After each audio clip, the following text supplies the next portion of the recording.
Okay, so I want to explain how much thought goes into a 4 foot by 5 foot area of this home. So we're gonna have a stackable washer and dryer.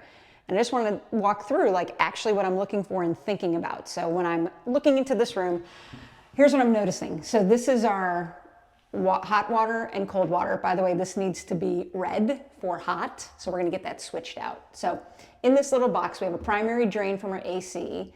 Our drain for our washer and dryer will pop through here. Again, hot, cold. Cold, hot, cold, hot. We have our power for our washing machine. As we move up, this is our gas line. So we want this washer and dryer to be as close to the wall as possible. So when we install our extension for our gas, we're going to 90 it. We don't want it sticking out this way. That would move the system out. So we're gonna run it this way, the connection.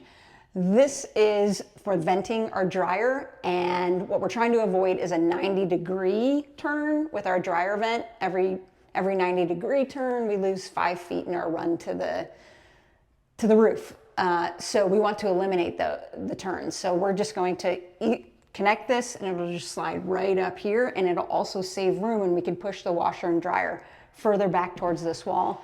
And then this is our power for our dryer. So again, a lot of thought goes into literally a 4 foot by 5 foot section. So I just wanted to share that.